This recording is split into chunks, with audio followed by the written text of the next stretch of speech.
Mungkin lo masuk Islam karena lo penasaran, pengen tahu lebih dalam tentang Islam. Atau mungkin lo mau tunjukin ke dunia bahwa Islam tidak seburuk yang orang-orang kira. Para teroris itu hanya oknum yang mengatasnamakan Islam. Penganut suatu agama tertentu tidak merepresentasikan atau mewakili agama itu secara keseluruhan. Betul gak?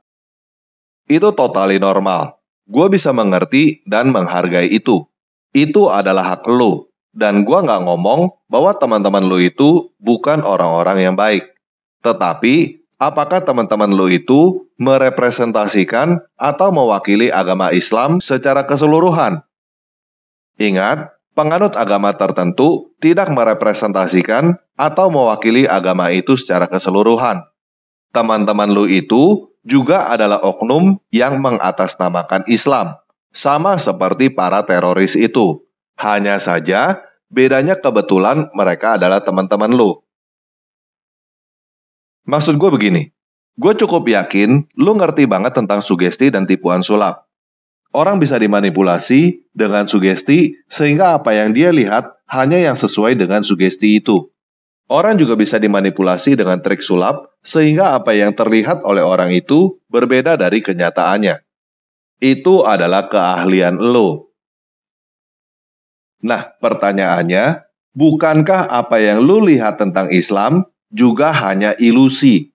Menurut lo, apakah agama seharusnya dijadikan bahan sulap? Apakah cara melihat agama yang benar adalah dengan sugesti? Gue cukup yakin lu setuju bahwa agama seharusnya tidak dijadikan bahan mainan sulap untuk bohongin orang, kan? Gini deh, gue mau lu merenungkan dua pertanyaan ini buat diri lu sendiri. Coba jawab yang jujur, tanpa praduga, tanpa melihat hubungan pertemanan, dan tanpa perasaan suka atau tidak suka. Yang pertama, apakah lu masuk Islam karena lu kena trik sulap? Yang kedua, apakah sekarang lu sedang endorse Islam dengan menggunakan trik sulap?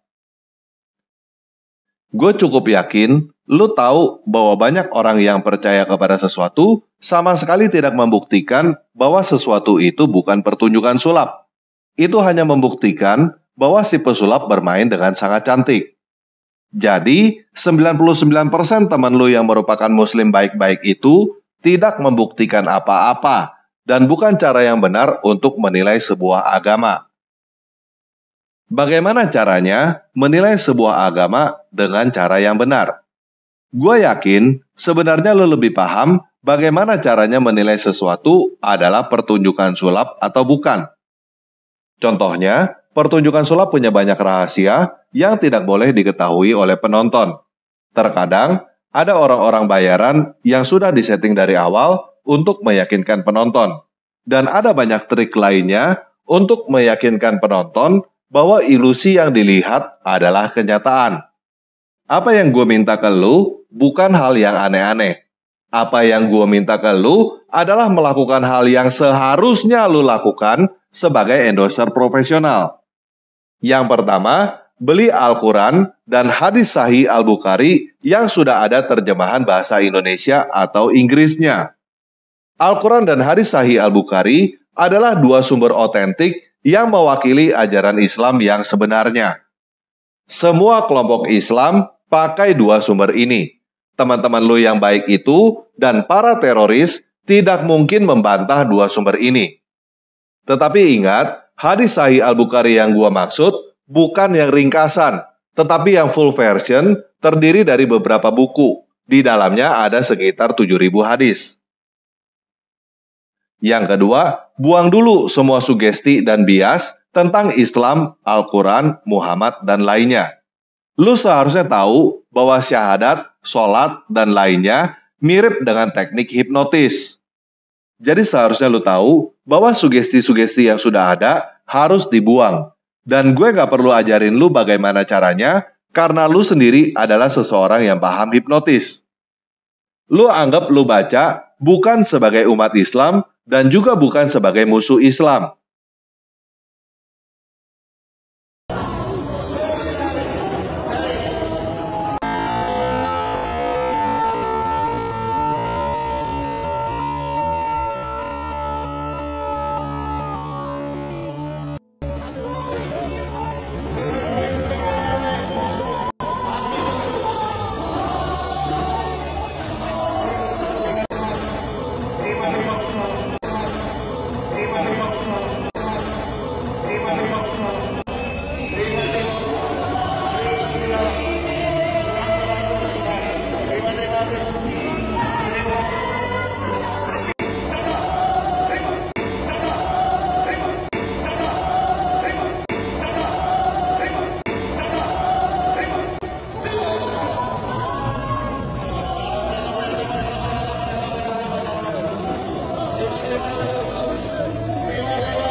menginspirasi dan menguatkan iman.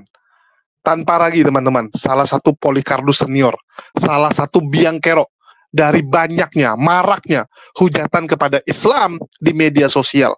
Ini adalah salah satu biang keroknya. Orang yang melahirkan banyak sekali penghujat-penghujat Islam. Contohnya, Yusuf Mandubulu, Fatimah Sakdiyah, Effendi Kuman, yaitu contoh murid dari Tan Paragi. Dan di sini kita akan melihat bagaimana Tan Paragi ya ingin memframing, memfitnah yang namanya Deddy Corbuzier, di mana kita ketahui Deddy Corbuzier adalah seorang mualaf, dan karena kisah mualaf dari Deddy Corbuzier itu menginspirasi banyak orang. Itu membuat banyak orang bertanda tanya, penasaran dengan Islam. Dan tentu saja Tan Paragi tidak senang, tidak terima dengan mualafnya Deddy Corbuzier.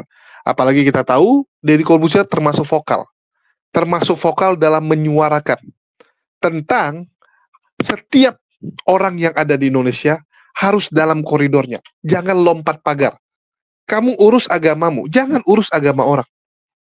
Deddy Corbuzier adalah orang yang sering menyuarakan tentang pentingnya menjaga kerukunan umat beragama. Dan tentu saja bagi para Polycarpus, itu hal yang nggak baik. Itu hal yang tidak bisa mereka biarkan. Karena tanpa lompat pagar, ajaran mereka tidak bisa disebarkan. Ajaran kebencian mereka, itu harus lompat pagar, harus offside. Kalau nggak offside, nggak bisa. Kita tahu bagaimana upaya mereka ya. Lompat pagar. Menginjili orang-orang yang sudah punya agama. Melakukan indomisasi. Bahkan hamilisasi, teman-teman. Itu marak dilakukan oleh Polycarpus ini. Dan kita bertanda tanya ya. Bertanda tanya sebenarnya niat apa? Niat apa yang ada di dalam benak mereka, hati mereka, sehingga begitu getol, begitu agresif untuk memurtadkan saudara-saudara muslim kita. Bahkan yang lebih konyol, tanpa lagi bertanda tanya. Memfitnah, memframing bahwa seakan-akan Islam itu adalah permainan sulap. Orang yang mualaf itu karena trik sulap, terhipnotis atau sebagainya. Ini kan konyol. Padahal jelas yang sering menunjukkan atraksi sulap di kegiatan agamanya itu adalah non-muslim. Di Islam kita lihat, kalau sholat Jumat, ya, apa yang ada di situ? Apakah ada trik sulap? Apakah ada penyembuhan gitu kan? Seperti orang jualan obat di tengah jalan gitu? Apakah ada atraksi-atraksi? Tiba-tiba bisa terbang, tiba-tiba bisa menggelepar-gelepar, ya? Yang sebelumnya orang yang normal tiba-tiba jatuh rebah di tanah, menggelepar-gelepar seperti ikan yang kekurangan oksigen, seperti ikan yang tidak ada air. Agama mana yang seperti itu? Coba teman-teman saya tanya. Apakah Islam menunjukkan seperti itu? Hah? Ada nggak di Islam seperti itu ajarannya? Ibadahnya? Nggak ada, teman-teman. Mohon maaf. Yang atraksi sulap siapa? Yang atraksi sulap siapa? Silahkan kalian cek. Di sini saya hanya menjawab ya, fitnahan yang dibuat oleh Tan Paragi tanpa ada tendensi ataupun niat menjelekkan agama tertentu.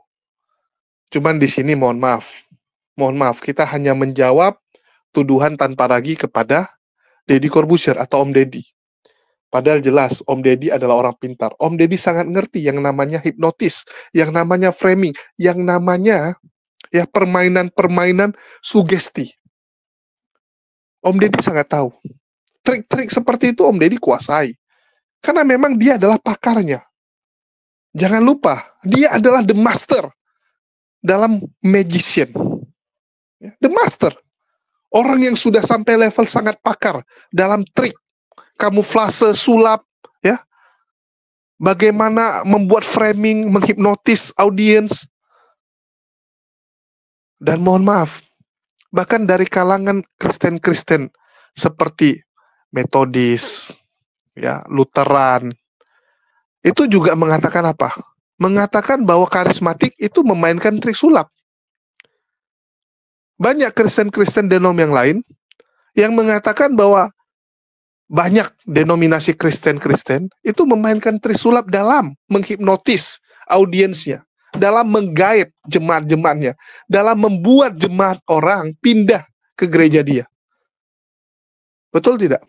Bagaimana reform selalu menuduh karismatik, teman-teman. Silakan dicek. Mengatakan karismatik melakukan trik-trik hipnotis. Dalam lagunya mereka masukkan, dalam tampilan visualnya mereka masukkan, kan begitu. Jadi sebenarnya siapa yang memainkan trik tersebut? Jadi tolonglah, ya, sadar. Dan kalau kita bicara Deddy Corbuzier, mohon maaf teman-teman. Mohon maaf sekali, terutama teman-teman Kristen ya. Deddy Corbuzier adalah seorang yang menggunakan akalnya sehingga dia menemukan kebenaran di Islam. Dia gunakan akalnya. Kalau nggak percaya, kita dengarkan kesaksian Deddy Corbuzier. Awalnya keluarga besar, kalau ibu yang deket-deket nggak terlalu peduli. Mau mualaf kayak mau, apa kayak? Mau mualaf, murtad lagi, mualaf lagi. Oh iya? Kayaknya nggak terlalu peduli. Anda anak durhaka atau gimana? Nggak dipeduli. Nggak dipeduliin gitu. Kalau mereka nanya apa, ibu saya kan usia udah 85 tahun. Jadi nanya, lo kok kenapa? Kok pindah agama gitu. Terus saya bilang, ya karena teman-teman juga dari dulu lebih dekatnya begini, lebih ngerti gini. Terus bilang, ya udah serah. Iya. Udah. Bukan tipikal yang kemudian. Enggak. Cuman kalau keluarga besar, omnya punya tante, punya adik, punya anak, punya sepupu yang kayak gitu-gitu. Wah, jadi gosip keluarga Gosip, nih. iya. Jadi gosip keluarga. Mereka berpikirnya, begitu saya mualaf, saya jadi radikal. Oh iya, Gitu. takutnya begitu. Takutnya menghina agama saya yang sebelumnya. Benar. Terus saya bilang, loh, justru saya bisa membela agama-agama kalian. Betul. Justru saya bisa membela agama kalian. Gitu. Karena kita yang mayoritas. Karena kita mayoritas. Jadi jangan dipikirnya gue mualaf terus saya akan menghina agama saya sebelumnya. Lah siapa saya menghina agama saya sebelumnya? Enggak. Saya akan gitu. Akhirnya, tapi tetap tuh, Bib, awal-awal mereka agak-agak, waduh ini nanti gimana? Waduh nanti ini gimana? Gitu kan. Apalagi gue punya suara besar gitu kan. Setelah mualaf berjalan dengan asik gitu, udah berapa lama? Terus mualaf asik loh. Asik. Asik. Akhirnya mereka berpikir, oh ternyata baik ya, ternyata tidak berbeda ya, ternyata malah menambah hal positif ya gitu. Udah akhirnya keluarga saya itu semua itu mualaf.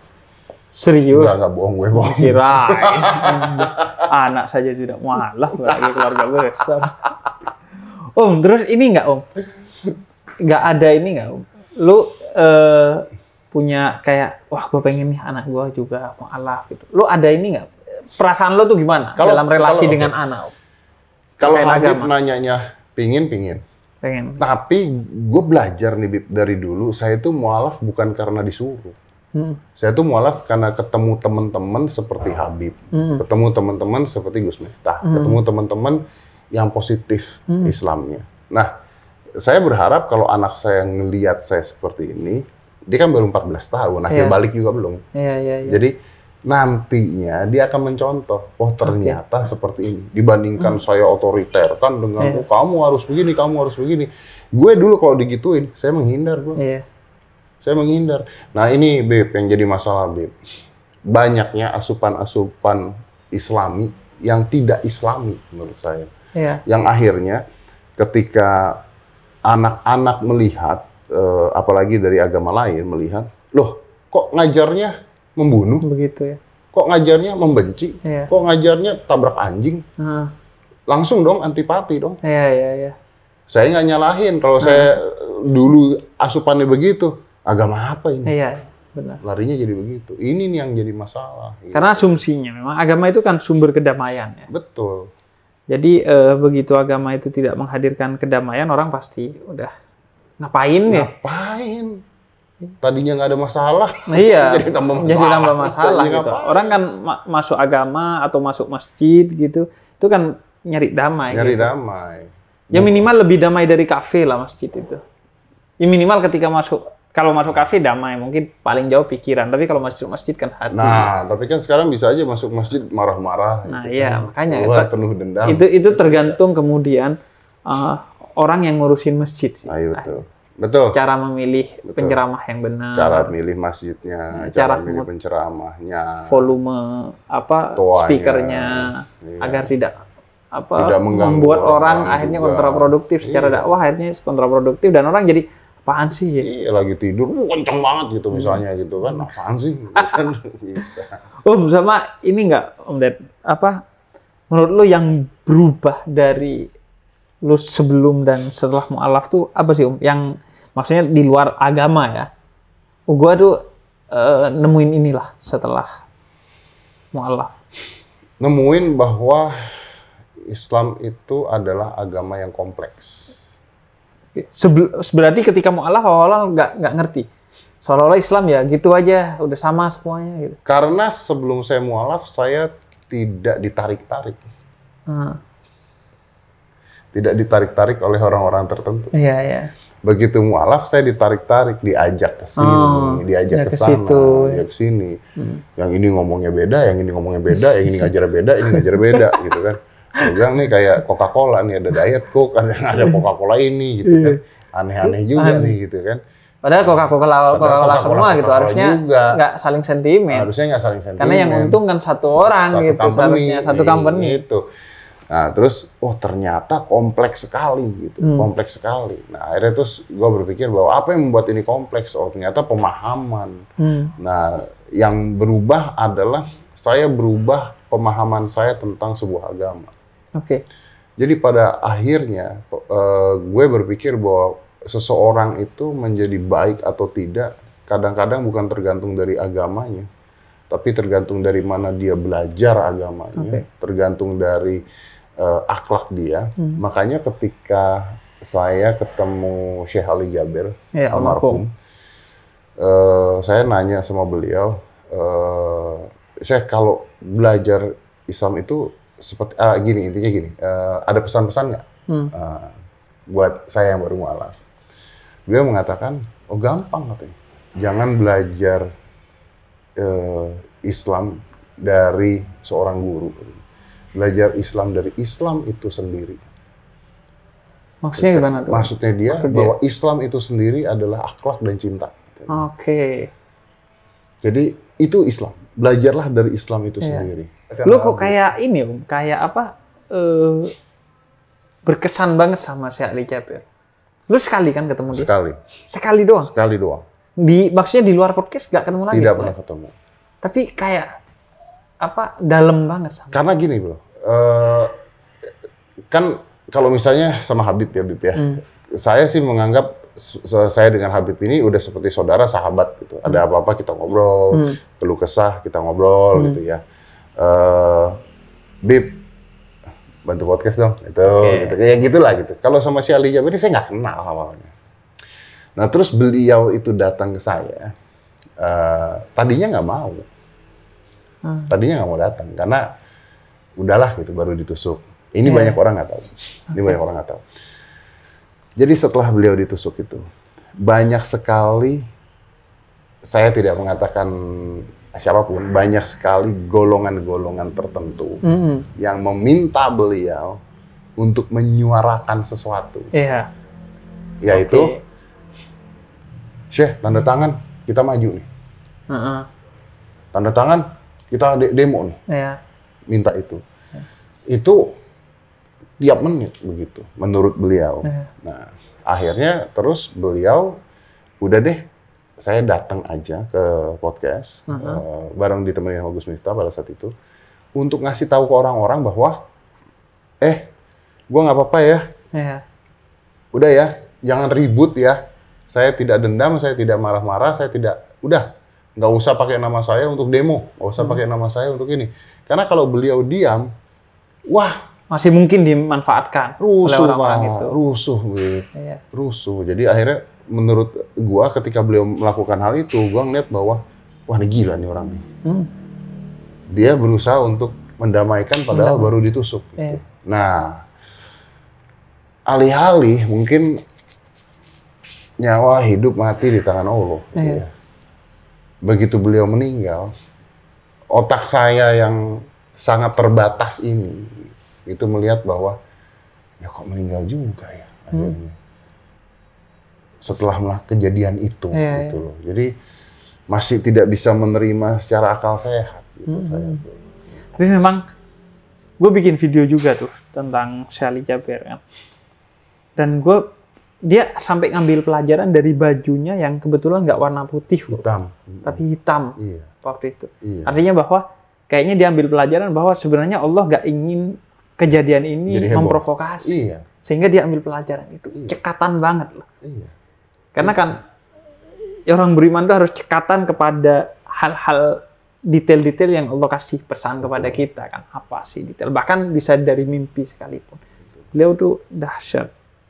Sama kalau lu belajar tuh ya, dari sebelum Islam sampai sekarang mualaf gitu. Siapa aja menurut lu yang belajar terinspirasi kalau ceramah deh atau kalau sosok deh? Kalau sosok ya, pertama gue mualaf pada saat itu dengan Gus Miftah. Akhirnya pasti gue belajar dengan beliau. Gue salut dengan beliaunya ada dua hal. Beliau ini berani ngomong. Gitu, berani ngomong di jalur kanan tapi berani ngomong gitu intinya. Terus beliau juga dakwah dan sebagainya di tempat-tempat yang katanya haram. Nggak mainstream lah. Nggak mainstream gitu. Jadi gue belajar banyak juga dari dia. Terus dia itu ya nganggep tidak menganggap dia guru, jadi teman lah gitu. Sahabat lah. Itu satu. Kedua, ini gue jujur ya, bukan gara-gara ente ada di sini bro. Gitu. Gue mendengar kata Habib Ja'far itu pertama kali itu Habib Ja'far. Terus gue nonton, oh, ada Habib begini ya. Gitu. Habib gokil juga nih. Gokil, ini. Habib gokil loh. Habib gokil. Nih, gitu kan. Tapi yang Habib Ja'far tidak kena ITE. Habib Ja'far gokil. Gokil nih Habib nih. Terus gue ngobrol sama Coki Muslim gitu ya. Terus gue ngeliat bahwa Habib Ja'far ini masuk ke area di mana orang-orang tidak mau masuk karena takut diserang. Gitu. Ya gimana? Ditanya minuman beralkohol. Kumpul sama Coki Muslim. Kumpul sama Coki Muslim. Tapi ternyata yang bikin yang bikin gue dikenal Om Ded, tapi Coki Muslim. Gitu. Iya betul. Lumayan lah. Tapi kan pahala mereka. Dia jalur neraka itu udah pasti. Gitu kan. Makanya. Tapi Anda temanin. Gitu. Terus saya berpikir, inilah sebenarnya seorang pemuka agama yang baik menurut saya adalah orang-orang yang seperti ini menurut saya. Gua mungkin salah. Iya. Terus gue belajar banyak dari Habib. Setiap kali ada pertanyaan yang menurut saya tidak masuk ke logika akal berpikir saya selalu nanya. Ya contohnya kayak, bro ada ustadz nabrak anjing dengan sengaja, kayak tadi kita tanya, itu gimana? Ternyata yang Habib sampaikan ke saya berbeda tuh. Gitu. Wah, kalau pemuka-pemuka agama ini seperti Anda semua, Indonesia kayaknya kayak ubin masjid lah ya. Waduh, bukan itu aja bro, akan menjadi tempat pariwisata nomor 1 di dunia. Iya. Pariwisata. Wah, lu bayangin. Islam ya. Iya. Jadi bukan soal makanan halal sebenarnya pariwisata tuh ya. Bagaimana kedamaian. Tapi memang sekarang Islam tuh mulai dilirik di Indonesia sebagai kiblat baru lah. Harusnya. Karena di Timur Tengah tuh lebih kacau. Nah iya, harusnya begitu. Sesama Muslim aja bunuh-bunuhan. Nah, sekarang bayangin kalau ada bule nih datang ke Indonesia. Ini kejadian nyata. Saya nggak pernah cerita baru di sini. Gue punya teman bule. Dia tinggal di rumah gua selama 1 bulan penuh. Oke. 1 bulan penuh. Ini bule nih ya. Bule ganteng cowok. Oke. Gitu. Dia jalan karena dia merasa bahwa dia nginep pokoknya sebulan penuh karena ada kerjaan lah di tempat gue. Itu lu setelah mualaf? Sebelum mualaf. Sebelum, oke. Dia jalan pagi-pagi keluar nyari bubur. Karena seminggu pertama gua kasih lihat makanan-makanan di jalanan yang kaget. Wah, $1 katanya. $1 banyak itu $1 udah. Sampah ini kalau $1 di Amerika nggak bisa apa-apa nih. Sampah di sini dapat bubur ada ayam nih katanya. Aduh. Jadi padahal di Amerika beberapa dolar juga dapat sampah, Om. Yang food itu. Nah, yang food iya betul. Di sini $1 Anda dapat kesehatan. $1 dapat kesehatan. Terus akhirnya dia pagi-pagi saya belum bangun, dia pergilah nyari bubur jalan sendirian. Pulang dia cerita. Ini kejadian tuh udah lama. Dia cerita, wah, Indonesia. Kenapa? So, gue lagi jalan di jalanan. Tiba-tiba ada mobil. Mobil berhenti di depan. Set. Dibuka kaca mobilnya. Buka kaca. Di sana ada wanita berhijab. Terus ada pria juga. Dengan pakaian Muslim. Dengan pakaian Muslim. Sir. Begitu dia lihat, dia buka, otak temen gue ini mati gua. Mati nih gue. Kalau nggak ditembak, dibom gua. Karena kebanyakan nonton film-film itu. Iya. Dia nggak bisa lari, nggak bisa ngapain, dia diem tertegun doang. Turunlah gitu. Terus si cowoknya bilang, dia udah diem, bisa bahasa Inggris. Dia bilang, my son bilang, you look like bintang film di Amerika. Boleh nggak my son take a picture? Seorang Indonesia. Biasa dong. Take a picture, kan? Mister. Take a picture, mister. Akhirnya sekeluarga take a picture. Dia pulang, dia cerita sama gua. Terus dia bilang, ini teman-teman gua nggak tahu nih di Amerika. Kayak begini. Karena yang ada di otak mereka adalah, kalau lu lagi jalan bule, di stop mobil dengan orang-orang Muslim, itu pasti bom. Iya. Itu pasti bom. Nah dari sana terus dia cerita ke teman-temannya, lu tahu nggak gua kemarin begini-gini. Jadi nggak benar tuh cerita semuanya tuh nggak benar. Cuman yang jadi masalah adalah banyak cita-cita negatif yang akhirnya keluar karena yang positif tidak keluar. Gitu loh bos. Dan itu sebenarnya imajinasi itu dibangun secara sadar oleh Hollywood. Ada satu film dokumenter yang merekam bagaimana Hollywood itu mayoritas filmnya mendiskriminasi, membangun imajinasi yang buruk tentang Islam dan orang Arab gitu. Jadi dia bikin dokumenter tentang itu gitu. Nanti kalau ini gua tampilin deh filmnya. Nah, jadi itu Om. Kalau buku misalnya Om, lu baca buku-buku keislaman gitu atau apa? Banyak, saya dapat buku-buku keislaman banyak sekali. Oh iya. Banyak banget. Lu ada 1-2 buku lah yang gue baca, gue lupa judulnya juga apa. Karena pada saat saya mualaf itu, yang ngirimin buku, ngirimin sajadah, ngirimin, banyak bos. Gitu. Ya, nanti saya sumbangkan karena tidak bisa dibaca semua, tidak mungkin dibaca semua. Sudah mungkin. Al-Quran, Al-Quran ya pasti banyak banget. Banyak. Iya. Nggak ada yang ngirimin aplikasi buat beli. Buat beli. Al-Quran kan ada aplikasi. Oh iya. Bisa. Padahal tinggal buka ya. Tinggal buka. Al-Quran boleh didudukin nggak, Bos? Al-Quran apanya dulu nih? HP yang ada Al-Qurannya. Kalau HP yang ada Al-Qurannya boleh. Apa bedanya? Yang nggak boleh itu mushafnya. Apanya itu? Mushafnya, kitabnya. Kitabnya. Tapi dibawa ke kamar mandi juga kan kitabnya ada di HP, Bos. Iya, ada di HP. Sama kayak ada di kepala. Emang kalau ada di kepala, kepalanya nggak boleh masuk kamar mandi. Pintar sekali jawabnya. Tapi kalau didudukin, walaupun ada di kepala ya nggak boleh. Oh iya, betul. Jadi kalau di HP boleh didudukin dong. Boleh. Di bawah WC pun boleh dong. Yang nggak boleh itu kalau di HP, ada aplikasi Al-Quran, Anda juga ada website-website yang nggak. Bukan karena digabungin sama Al-Qurannya. HP kita nggak seharusnya ada website yang nggak. Iya betul. Seenggaknya yang iya beda folder lah ya. Kalau baca Al-Quran di kamar mandi, yang di dalam HP. Kalau membaca Al-Quran nggak boleh di kamar mandi. Walaupun di dalam HP. Walaupun di dalam HP. Oke. Siap. Membacanya nggak boleh. Siap. Saya memang agak jarang sih. Walaupun nggak di kamar mandi, kayaknya Anda agak jarang. Ya, itu maksud saya. Iya. Gue nih sering kali ketemu sama mu'alaf gitu. Siap. Komunikasi sama mereka. Menurut lo, dan gue tipikal yang ngelihat lo nih oke lah sebagai mu'alaf. Gitu. Kalau yang ngomong Habib mengatakan Deddy Corbuzier oke sebagai mu'alaf, sah. Artinya belajar, kemudian nggak memaksakan, pelan-pelan ngikuti iramanya. Karena menurut gue itu yang penting.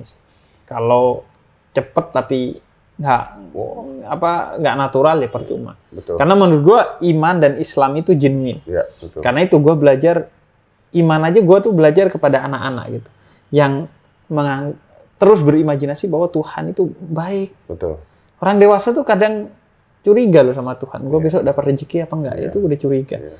Nggak sepenuhnya mengimajinasikan Tuhan itu baik. Kadang ketika dikasih musibah dia nganggep Tuhan gimana sih gitu. Betul. Nah, gue selalu salut pada perjalanan iman dan Islam orang yang genuine gitu, yang pelan tapi pasti gitu. Nah, menurut lo, kan mu'alaf tuh seharusnya seperti apa dalam menjalani agamanya, dalam ketika dia sudah mu'alaf? Saya nggak bisa menilai, gini ya, gue nggak berani menilai secara spesifik karena orang mu'alaf banyak tujuan beda-beda. Ada orang yang mu'alaf karena jalur pingin kawin. Oh iya. Saya kan jalur nutrisi. Jelas, jalur ya. nutrisi. Kalau jalur pingin kawin nggak boleh. Tidak boleh. Nggak gitu boleh kan. secara Islam.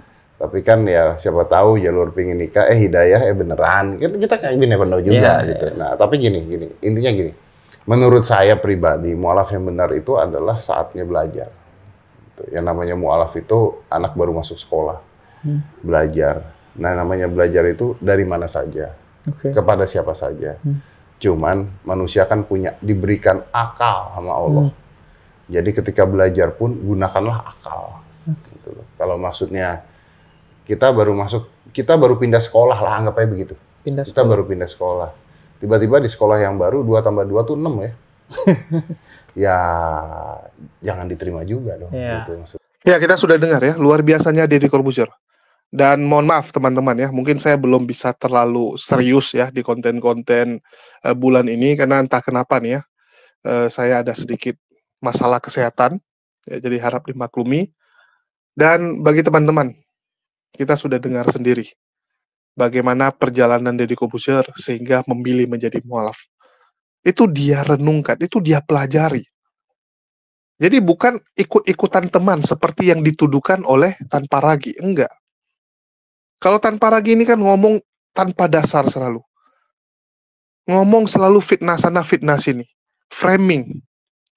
Bagaimana dia ingin supaya kekelihatannya itu bahwa orang yang masuk Islam itu adalah orang yang tersesat. Orang yang salah jalan. Padahal orang yang masuk Islam adalah orang yang menemukan kebenaran. Orang yang diselamatkan. Orang yang berhasil menemukan kebenaran. Mohon maaf saya katakan itu, karena memang dari sudut pandang Islam, Islamlah kebenaran. Bagi Islam, di luar Islam tidak selamat. Mohon maaf saya katakan.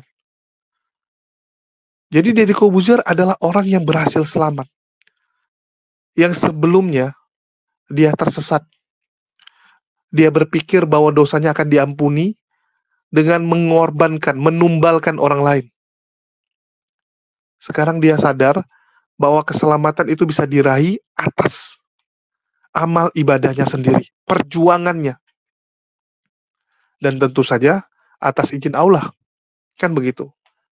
Dasarnya atas izin Allah. Tetapi kita tahu, semua orang yang mengucapkan 2 kalimat syahadat, mengakui Allah sebagai Tuhan, mengakui Allah sebagai tempat segala kita bergantung, tempat segala kita mencurahkan isi hati kita, berharap, ya, tempat kita berharap, teman-teman. Maka kita akan dapat tiket tersebut, tiket untuk menuju surga. Kita dapat ridho dari Allah. Ya. Jadi sekali lagi buat para polikardus, coba renungkan baik-baiklah. Apa sih gunanya kalian memfitnah Deddy Corbuzier? Apa sih tujuan kalian gitu? Kalau memang kalian pede dengan agama kalian, siarkan dengan cara yang benar. Sampaikan ajaran kalian begini-begini. Ya, ajaran kalian punya kelebihan begini-begini. Tunjukkan dalam tingkah laku. Ya, nggak perlu kalian menjelek-jelekkan agama orang lain, apalagi memframing tokoh-tokoh di agama tertentu. Saya setuju bahwa orang tidak bisa dijadikan patokan ya, dijadikan patokan dari agama tersebut. Tapi jangan lupa teman-teman, ya, kita bisa melihat ajaran agama itu dari penganutnya, teman-teman. Kita bisa lihat kalau orang damai, orang tenang, ya, orang hidupnya ikhlas, siap menghadapi segalanya. Dan begitu kita tanya itu karena apa? Karena Allah. Karena di Islam kita diajarkan itu. Maka itu ajarannya. Jadi saya setuju dengan tanpa ragu kalau kita bilang mau lihat sesuatu tuh ya lihat kitab sucinya. Ya, artinya lihat ajarannya. Lihat apa yang diajarkan Islam. Lihat bagaimana Islam mengajarkan umatnya, mengajarkan manusia dalam menghadapi yang namanya dunia yang fana ini. Saya jadi mualaf, teman-teman. Ya, saya memilih menjadi mualaf, salah satu yang saya renungkan adalah bagaimana umat muslim memandang hidup ini dibandingkan dengan agama lain memandang hidup ini. Islam memandang dunia ini sebagai tempat cobaan, tempat ujian. Jadi kalau ada senang, susah, sedih, ya, bahagia, itu sementara. Itu adalah fase yang harus kita lewati. Sehingga umat muslim saat dapat rezeki, ya, hidupnya lagi di atas, dia tidak akan sombong. Karena dia sadar ini semua titipan. Mobil, rumah, jabatan, kekayaan, semua titipan. Begitu juga saat dia jatuh ke bawah. Coba lihat, orang Islam kalau kena musibah, kena bencana, ikhlas. Cepat dia bangkit. Cepat dia bangkit, teman-teman. Silahkan kalian cek. Kalau ada yang kena musibah, Islam dengan non-Muslim, coba kalian cek. Siapa yang duluan bangkit? Pasti yang Islam bilang apa? Ya ini cobaan, nggak apa-apa. Harta saya hilang, ya, bangkrut, nggak apa-apa. Semua kan titipan, kembali. Dan semoga dengan susahnya saya, sakit yang saya derita, ini penggugur dosa, nggak apa-apa. Umat muslim tabah menghadapi cobaan hidup.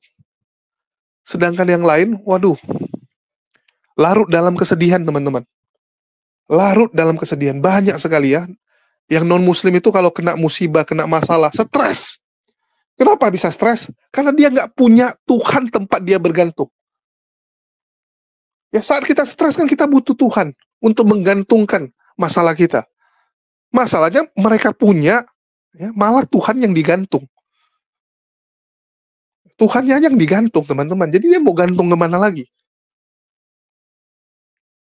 Itu bedanya. Jadi bagi teman-teman yang non-muslim, coba kalian pelajari. Ya, ini salah satu yang membuat saya mualaf. Bagaimana saya melihat ketabahan umat muslim. Dan itu bukan karena orangnya, tapi karena ajaran agamanya ya. Bedakan. Saya tahu banyak orang di luar sana yang baik, walaupun dia ateis. Banyak orang-orang yang ateis juga baik, luar biasa teman-teman. Suka membantu orang lain dan sebagainya. Tapi itu karena dirinya. Kita akui itu karena dirinya. Tapi kalau muslim yang berbuat baik, muslim yang berbuat benar, ya itu karena memang ajarannya, teman-teman. Coba tanya dia, kamu buat baik, kamu membantu orang, itu gara-gara memang kamu, atau karena lillahi ta'ala? Yang muslim pasti akan bilang, saya lakuin ini lillahi ta'ala. Ya, semua hanya berharap ridho Allah. Itu bedanya kita. Ya, itu bedanya kita. Itulah kenapa umat muslim kalau dibilang kena musibah, ya mungkin divonis dokter umurnya tinggal setengah tahun lagi, wah, nggak ada masalah, kuat. Coba yang lain, wah stres teman-teman. Itulah kenapa umat muslim lebih nggak takut mati. Lebih nggak takut mati, karena dia tahu dunia ini ujian. Tempat ujian sementara saja. Selesai ini ya kita akan ke tempat kita yang sesungguhnya. Kematian adalah awal. Beda dengan sebelah gitu. Beda dengan yang di luar Islam. Mereka bilang mati adalah keuntungan. Tapi begitu kena vonis sakit, stres, pusing kepalanya kan. Kalau bisa semua harta dijual untuk mengobati dirinya. Kalau bisa korbankan orang lain ya. Kalau butuh misalnya ginjal orang, wah orang ya nggak ada yang mau nyumbangin ginjal, ya udah bunuh orang, ambil ginjalnya kalau perlu. Kalau perlu kan gitu. Beda cara memandang dunia. Jadi agama itu membuat kita bisa kuat, bisa melihat dunia ini dari sudut pandang yang berbeda. Dan sekali lagi kalau agamamu, ajaran agamamu ya, ajarannya tidak membuat kamu menjadi manusia lebih baik, mending tinggalkan. Mending tinggalkan teman-teman. Karena saya tahu ya, dan saya pastikan bahwa agama yang benar adalah agama yang membuat kamu menjadi pribadi lebih baik. Kalau agamamu membuatmu jadi anak durhaka, ya, menjadi pemarah, menjadi gila harta, menjadi penghujat agama orang lain, tinggalkan agama itu, pasti dari setan. Pasti dari setan, teman-teman. Orang yang pindah agama pasti dapat pertentangan dari keluarga. Tapi itu tidak membuat kamu jadi anak durhaka dong. Saya cukup shock ya, melihat banyak yang murtad dari Islam, yang keluar dari Islam, ujung-ujungnya jadi anak durhaka. Ya orang tua marah wajar. Juga kemarin mualaf, habis dia dihajar sama orang tuanya. Ini kemarin ada lagi mualaf, masih muda teman-teman, dipukulin sampai bonyok. Sampai bonyok, dipukulin sama keluarganya. Apa membuat dia dendam dengan keluarga? Enggak. Enggak, teman-teman. Apapun cerita, itu orang tua kamu. Kecuali orang tua kamu, orang tua bejat. Ya, orang tua yang tidak bertanggung jawab. Orang tua yang durhaka, itu lain cerita. Tapi selama orang tuamu ini adalah orang tua yang baik, yang merawatmu dengan kasih, kita wajib berbakti.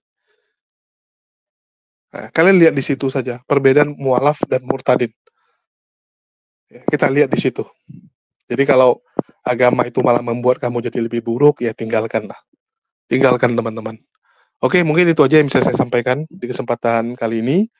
Ya, mohon doanya teman-teman biar segera pulih, biar kita bisa konsen ya melawan fitnahan para Polycardus. Makasih buat teman-teman semua yang udah support dan mendukung channel ini. Makasih buat semuanya. Di akhir kata saya ucapkan wassalamualaikum warahmatullahi wabarakatuh. Sampai jumpa di konten-konten kita berikutnya.